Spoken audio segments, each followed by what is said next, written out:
Akhirnya ke Labuan Bajo. Jadi kalau jalan-jalan itu ada baiknya itu ngajak teman, supaya apa yang kita keluarkan itu nggak terlalu besar. Ini mungkin tips yang sudah banyak diucapkan oleh para traveler. Nah, kalau di Indonesia itu tentunya yang menjadi salah satu minat terbesar para wisatawan baik dalam negeri maupun luar negeri itu adalah Labuan Bajo. Nah, aku ini sama teman-teman itu nginepnya di La Prima Hotel. Ya, kalau kisarannya untuk per malamnya ya, untuk informasi buat teman-teman itu kisaran 1,3 sampai 1,5 juta rupiah per hari. Nah, kalau di La Prima itu kita bisa melihat dermaga, kemudian kalau kita melihat matahari tenggelam itu kita melihat panorama beberapa macam kapal yang bersandar ataupun berlabuh di dekat dermaga. Kita bisa melihat matahari tenggelam itu. Kemudian kalau sarapannya itu ya kalau di bintang 3 itu alhamdulillah nggak terlalu mewah, sedang-sedang aja. Yang penting kan view-nya ya, pemandangannya yang perlu kita lihat. Dan kalau kalian liburan nggak lengkap rasanya kalau enggak menggunakan handphone kalian atau kamera kalian untuk memotret atau memvideo. Karena apapun yang kita datangin itu suatu waktu nanti akan kita kenang. Nah, salah satunya adalah foto sama video. Kalian juga kalau ke Labuan Bajo itu ada baiknya juga nabung prepare yang banyak dan lama, karena destinasi wisatanya sangat banyak, lebih dari 7 kalau nggak salah. Pokoknya kalau ke Labuan Bajo itu wajib ke Pulau Padar, Pulau Komodo, Pink Beach, kemudian snorkeling. Kemudian kalian kalau besoknya itu ada waktu, kalian harus mungkin sewa kapal, karena kalian akan diajak mulai dari jam 6 pagi atau setengah 7 pagi itu start dari pelabuhan lalu nanti menuju beberapa tempat destinasi wisata. Nah, ini kalian bisa melihat nih kapal-kapal, ada yang kapal besar, ada yang kapal biasa aja. Kemudian kalian akan disuguhkan oleh beberapa pemandangan laut, kemudian pulau-pulau di Pulau Flores, di Sumba, Floba Mara kata orang, itu sangat luar biasa, banyak banget pulau-pulaunya. Ada yang berpenghuni, ada juga yang nggak berpenghuni, ada juga yang sifatnya warga di situ cuma jualan aja. Di Pink Beach contohnya, mereka itu jualan, sore harinya pulang begitu. Nah, kalau yang kalian lihat ini adalah perjalanan aku bersama teman-teman menuju Pulau Padar. Di Pulau Padarnya itu sendiri itu pasti enaknya untuk menanjak ya, itu sekitar pagian, sekitar jam 9 itu lebih enak, karena kalian akan menemui beberapa macam wisatawan luar negeri maupun dalam negeri. Tapi yang paling banyak akhir-akhir ini di tahun 2025 itu adalah wisatawan luar negeri. Yang paling banyak itu dari China, kemudian sisanya dari barat, dari Eropa. Tentunya kalau untuk ke Pulau Padar, tipsnya adalah bagi kalian yang berani aja kulit kalian hitam, ya kalian nggak usah pakai sunblock, tapi yang jelas harus pakai sepatu. Kalau bisa sepatu hiking, kalau bisa juga sepatu yang kalian sering gunakan untuk lari. Jangan sampai menggunakan high heels, kemudian sepatu wanita cewek yang tipis banget, walaupun itu terkesan seperti eye catching ya, tapi kalau di foto kan kakinya itu biasanya nggak usah difoto lah. Nah, ini kalian akan menikmati pemandangan Pulau Padar. Pulau-pulau di sekitar Pulau Padar itu banyak banget pulau-pulau yang ada di sekelilingnya. Nah, ini adalah salah satu contoh yang aku ambil spotnya. Ya sebenarnya posnya itu ada totalnya ada 5 ya. Pos 1, 2, 3. Nah kalau menanjak itu pastikan kalian biasa-biasa aja, jangan terlalu ngoyo, jangan terlalu cepet-cepet, karena di sini yang lumayan hati-hati itu adalah pada saat pos 4 ke pos 5, karena itu adalah puncak-puncaknya. Kalian akan melihat view yang sangat besar di sekeliling Pulau Padar. Kalian bisa memvideo, kalian juga bisa melihat para wisatawan foto-foto. Kemudian yang jelas juga yang paling banyak foto-foto ya. Nah kalau kalian pengen mendapatkan view yang paling bagus itu di paling puncak di pos 5.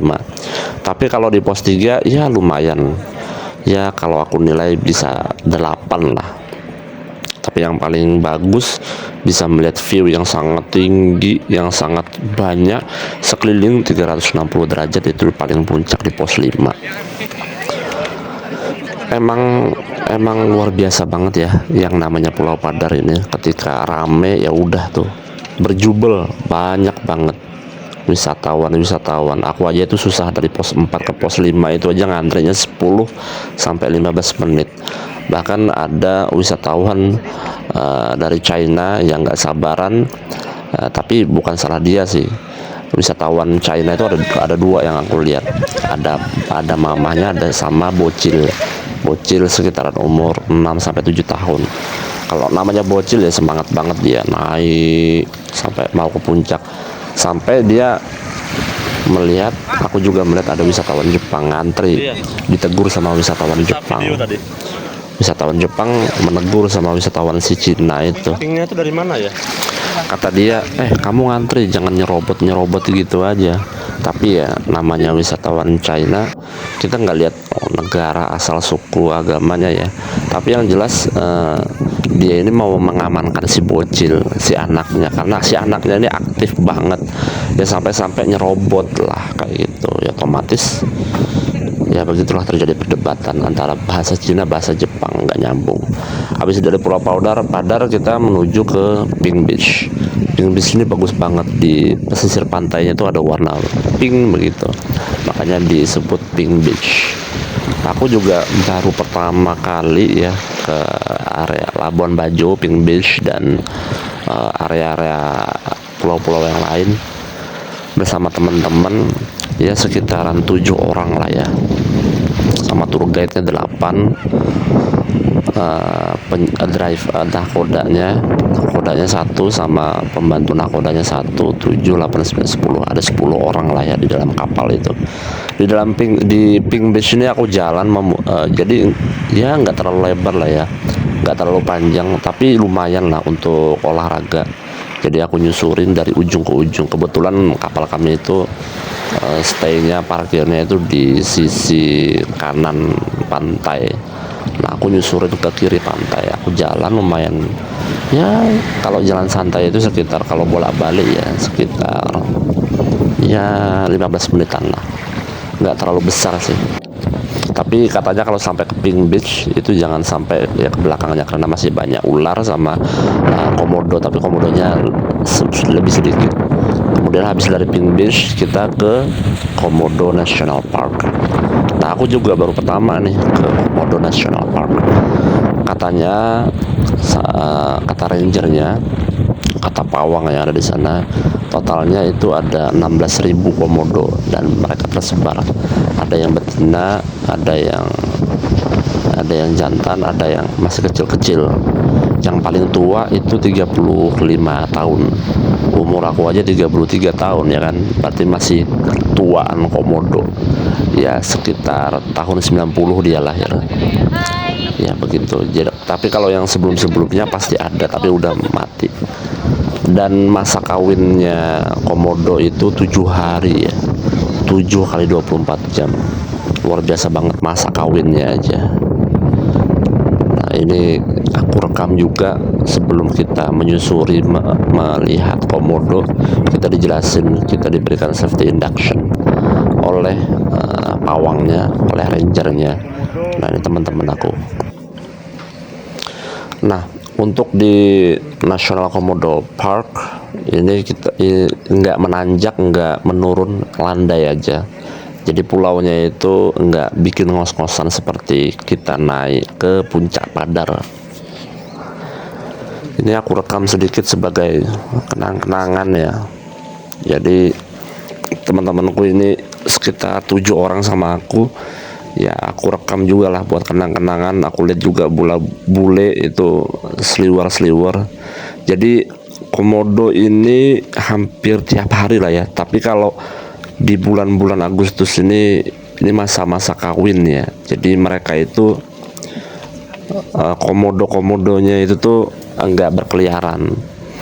Aku penasaran sih sama yang betina, tapi ini dapatnya yang apa namanya, yang jantan. Kalau jantan itu nggak agresif, biasa aja, diajak foto juga bisa, tapi yang jelas harus sesuai dengan SOP yang diberikan oleh petugas rangernya, pawang komodonya. Jadi agak jaga jarak lah, sebab kalau yang betina itu agresif, soalnya kan naluri untuk mempertahankannya itu begitu luar biasa.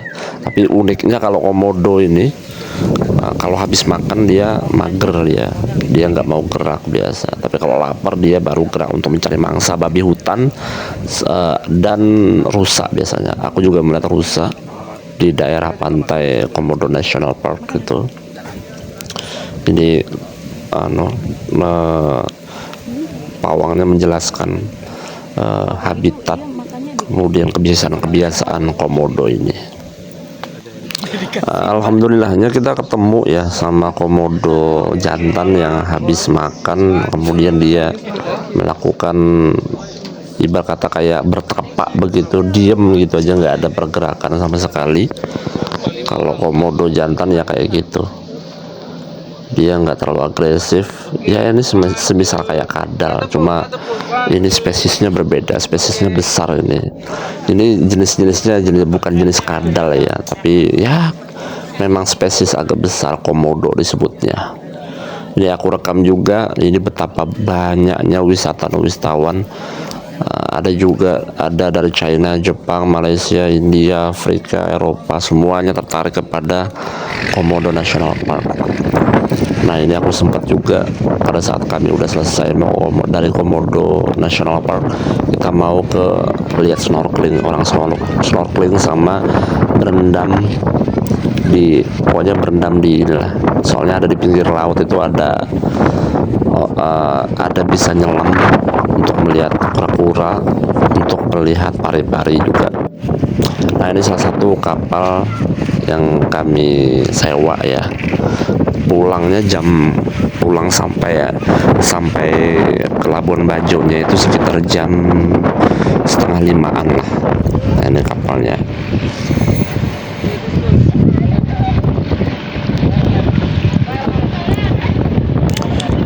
Untuk teman-teman yang bawa anak ya perlu hati-hati ya. Sebenarnya bule-bule itu juga banyak bawa anak-anak, tapi yang perlu perhatian itu kalau anak kalian 3 ya kalian harus bawa inilah ya, pembantu lah ya.